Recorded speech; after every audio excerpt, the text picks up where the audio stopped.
Hello everyone, আসসালামু আলাইকুম। আজকে আবার আমরা হাজির হয়েছি কমপ্লেক্স নাম্বার অর্থাৎ জটিল সংখ্যার 5 নাম্বার টাইপ নিয়ে। এখানে আমরা ওমেগার ঘাতের মান নির্ণয় এবং এর ধারা সংক্রান্ত ম্যাথ দেখব। ওকে, ফাইন। ওকে, প্রথমে কয়েকটা কনসেপ্ট দেখি, তারপরে আমরা এই যে কয়েকটা প্রশ্ন আছে ওগুলো সলভ করব। তো কনসেপ্টগুলো হচ্ছে গিয়ে ওমেগা হচ্ছে গিয়ে আমাদের এককের ঘনমূল। তো এককের ঘনমূল কি? এক এর ঘনমূলগুলা কি? ঘনমূলগুলো হচ্ছে একটা হচ্ছে প্রথম হচ্ছে ওমেগা, সরি 1, তারপর হচ্ছে ওমেগা, তারপর হচ্ছে ওমেগা স্কোয়ার। এখন ওমেগার একটা স্পেসিফিক ভ্যালু আছে, ভ্যালুটা হচ্ছে গিয়ে -1 plus √3i divided by 2। Omega স্কোয়ারের একটা ভ্যালু আছে, সেটা কি? -1, এখানে প্লাস ছিল না, এখানে জাস্ট মাইনাস চলছে, -√3i ডিভাইডেড বাই 2। ফাইন। এখন আমরা যদি এককের ঘনমূলগুলা 1 প্লাস ওমেগা স্কোয়ার যোগ করি, তাহলে তার মান কত হবে? 0। ওকে, এটা মনে রাখতে হবে। ফাইন। আর আমি যদি ওমেগা কিউব ইজুকাল টু 1, এককের ঘনমূল ওমেগা কিউব, তো ওমেগাকে যদি কিউব করি তাহলে সেটা কি? 1 হওয়া লাগবে। দেন ওমেগা কিউবকে লেখা যায় omega square into omega square equal to 1। তো ওমেগাকে এখানে রাখলাম আর ওমেগা স্কোয়ার ডান পাশে নিয়ে গেলাম, তাহলে কত হবে? 1/ওমেগা স্কোয়ার। তো ওমেগা ইজ ইকুয়াল টু 1/ওমেগা স্কোয়ার। আর একটা সূত্র তোমাদের মনে রাখতে হবে। ফাইন। আর আমরা আলোচনা করছি ওমেগা। ওকে, ফাইন কলম, হ্যাঁ দেখো, ওমেগা টু দি পাওয়ার 4 এটাকে লেখা যায় ওমেগা কিউব ইন্টু ওমেগা। এখন ওমেগা কিউবের ভ্যালু কত? 1 ইন্টু ওমেগা। এখন 1 এর সাথে ওমেগা গুণ করলে কত হয়? ওমেগা। এখন এই দেখো, ওমেগা টু দি পাওয়ার 4 এটাকে যদি 3 দ্বারা ভাগ করতাম, 4কে 3 দ্বারা ভাগ করলে ভাগশেষ কত হয়? 1। তো ওমেগা টু দি পাওয়ার 4 যেই কথা, ওমেগা টু দি পাওয়ার 1 একই কথা। ওমেগা টু দি পাওয়ার 5কে যদি আমরা 3 দ্বারা ভাগ করি তাহলে কত হয়? 2। ভাগশেষ কত হয়? 2। তাহলে ওমেগা টু দি পাওয়ার 5 যে কথা, ওমেগা স্কোয়ার একই কথা। কেন একই কথা? দেখো, ওমেগা স্কোয়ারের সাথে যদি ওমেগা কিউব গুণ করে দিই তাহলে ওমেগা টু দি পাওয়ার 5কে এটা লিখতে পারি। দেন ওমেগা কিউবের ভ্যালু কত? 1। ওকে, ওমেগা টু দি পাওয়ার 7 এটাকে লেখা যায় omega to the power 1। Fine, বোঝা গেছে? ওকে, ফাইন। তাহলে আমরা দেখি, একটা ধারা নিয়ে আলোচনা করি না এখনো। তো omega plus omega 1 plus omega square is equal two 0। Okay, fine. এখন ওমেগা কিউবকে কি লেখা যায়? 1। ওমেগা টু দি পাওয়ার 4কে 4 দ্বারা ভাগ করলে ভাগশেষ কত হয়? 1। তো ওমেগা টু দি পাওয়ার 4 যে কথা, ওমেগা টু দি পাওয়ার 1 একই কথা। তো ওমেগা টু দি পাওয়ার 5 যে কথা, 5কে যদি 3 দ্বারা ভাগ করি ভাগশেষ কত হয়? 2। ওমেগা স্কোয়ার একই কথা।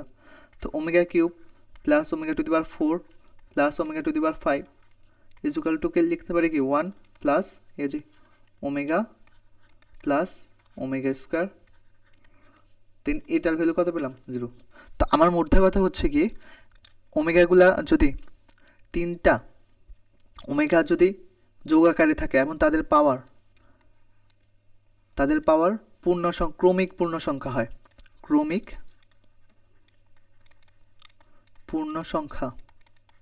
হয়, তাহলে তার ভ্যালু কত আসবে?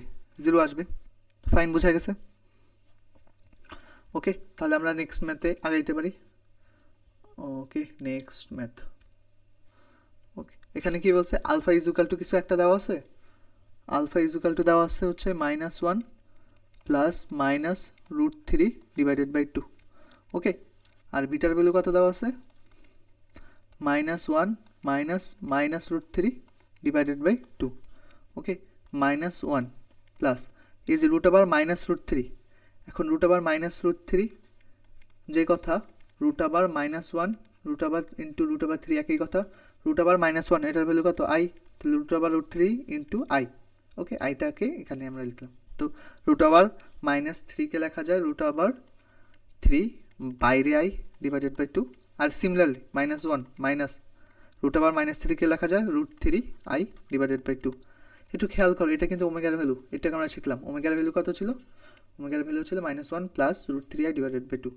আর এটা কি ওমেগার মাঝখানে চিহ্নটা চেঞ্জ করে ফেললেই এই যে ওমেগার আয়ের সহগের আয়ের চিহ্নটা চেঞ্জ করে ফেললে কি হবে ওমেগা স্কোয়ার, যেটা কথা ওমেগা স্কোয়ার। ওকে, এখন ওমেগাকে যদি কিউব করি তাহলে কি হয় ওমেগা স্কোয়ার হয়। দেখো এই আলফাকে যদি আমি স্কোয়ার করি না তুমি নিশ্চয়ই বিটা পাবা, আলফাকে স্কোয়ার করলে বিটা পাবা।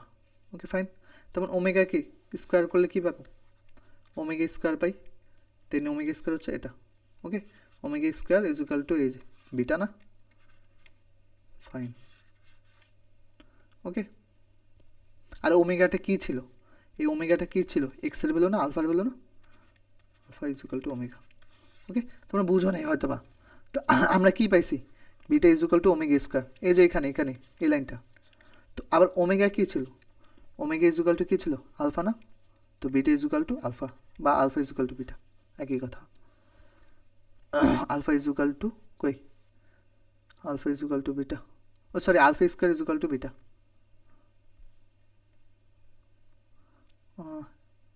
হ্যাঁ আচ্ছা শুনো, alpha is equal to beta না, এখন এটাকে না এভাবে লেখা যায়।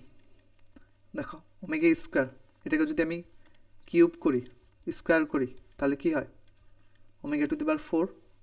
Omega to the power 4 actually এটা কি ওমেগার ভ্যালু না, তো ওমেগা স্কোয়ার কিউব করছি ওমেগা স্কোয়ার ভ্যালু কী ছিল বিটা, বিটার উপর কি কিউব করছি করার পর কী পাইছি ওমেগা, তো beta square is equal to omega, আর ওমেগার ভ্যালু কী ছিল ইনিশিয়ালি আলফা, তো beta square is equal to alpha, এটা হচ্ছে কি অ্যান্সার। বা তোমার যদি অপশান এটা থাকতো alpha square is equal to beta, সেটাও কারেক্ট অ্যান্সার হইতো। ওকে ফাইন, আবার কি বলছে এককের একটি কাল্পনিক ঘনমূল হচ্ছে ওমেগা, দেন হচ্ছে এটার ভ্যালু বের করতে বলছে 1 plus omega square plus omega to the power 4 plus তারপর একটা কি আসতে পারে omega to the power 6, omega to the power 6 আসবে plus omega to the power 8, এভাবে করে কি কি আসবে dot dot dot omega to the power 16। Okay, total term কত হয় দেখো 0 2 4 6 8 10 12 13 12 14 16, তাহলে 0 থেকে 16 পর্যন্ত। আচ্ছা শোনো 1 থেকে 16 পর্যন্ত কয়টা জোড় সংখ্যা আছে 1 থেকে 16 পর্যন্ত 8টা জোড় সংখ্যা আছে। ওকে, তার সাথে আবার কত ইনিশিয়ালি 1 যোগ হইতেছে, মানে একটা 1 যোগ হইতেছে, 8টা হচ্ছে গিয়ে তোমার জোড় সংখ্যা আছে তার সাথে 1 যোগ হয়েছে। ওকে, তাহলে টোটাল সংখ্যা কত হয়েছে 9টা না, 9টাকে 3 দ্বারা ভাগ করলে কত হয় নিঃশেষে বিভাজ্য হয় না, তাহলে এটার অ্যান্সার কত হবে 0 হবে। চলো একটু আরও ব্যাখ্যা স্বরূপ দেখি,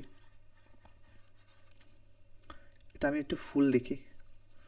ওকে, 1 plus omega square plus omega to the power 4 plus omega to the power 6 plus omega to the power 8 plus omega to the power 10 plus omega to the power 12 plus omega to the power 14 plus omega to the power কত omega to the power 16। তো 1 মানে 1, omega square মানে omega square, omega to the power 4কে যদি 4কে 3 দ্বারা ভাগ করি তাহলে ভাগশেষ কত থাকে 1, তাহলে ওমেগা টু দি পাওয়ার 1 যেটা লেখা দরকার নেই, ওমেগা টু দি পাওয়ার 6কে 3 দ্বারা ভাগ করলে নিঃশেষে বিভাজ্য যায়, তাহলে ওমেগা টু দি পাওয়ার 6 মানে কত 1, ওমেগা টু দি পাওয়ার 8কে যদি 3 দ্বারা ভাগ করি ভাগশেষ কত থাকে 2, তাহলে ওমেগা স্কোয়ার হবে। ওমেগা টু দি পাওয়ার 10কে যদি 3 দ্বারা ভাগ করি ভাগশেষ কত হয় 1, তাহলে ওমেগা টু দি পাওয়ার 1 যেটা লেখার দরকার নেই। ওমেগা টু দি পাওয়ার 12কে 3 দ্বারা ভাগ করলে নিঃশেষে বিভাজ্য যায় যেটা লেখার দরকার নাই, মানে হচ্ছে গিয়ে কত 1 হবে, ওমেগা টু দি পাওয়ার 12 মানে 1। তাহলে ওমেগা টু দি পাওয়ার 14কে যদি আমি 3 দ্বারা ভাগ করি ভাগশেষ কত হয় 2, তাহলে ওমেগা টু দি পাওয়ার 14 যে কথা ওমেগা স্কোয়ার একই কথা। ওমেগা টু দি পাওয়ার 16কে যদি 3 দ্বারা ভাগ করি ভাগশেষ কত হয় 1, তো ওমেগা টু দি পাওয়ার 16 যে কথা ওমেগা একই কথা। একটু খেয়াল করি এখানে 1 প্লাস ওমেগা স্কোয়ার হয়েছে না, 1 প্লাস ওমেগা স্কোয়ার হয়েছে। সিমিলারলি এখানেও কী হয়েছে এখানে 1 আছে, এই যে এখানে ওমেগা আছে প্লাস ওমেগা, এখানে কি আছে ওমেগা স্কোয়ার আছে প্লাস এখানে কত 1, এখানে ওমেগা প্লাস ওমেগা প্লাস এখানে কত ওমেগা স্কোয়ার। এতটুকুর ভ্যালু কত 0, এতটুকুর ভ্যালু কত 0, এতটুকুর ভ্যালু কত 0। টোটাল 3টা ভ্যালু যোগ আকারে আছে, মানে 3টা 0 যোগ আকারে আছে, মানে অ্যান্সার হচ্ছে গিয়ে 0। Okay fine, next math. Okay next কোনো ম্যাথ নাই। হ্যাঁ, তোমরা যারা আমাকে ঢাকার মধ্যে হায়ার করতে চাও অ্যাজ আ টিউটর হিসাবে, তোমরা এই নাম্বারে যোগাযোগ করতে পারো। এটা আমার হোয়াটসঅ্যাপ নাম্বার।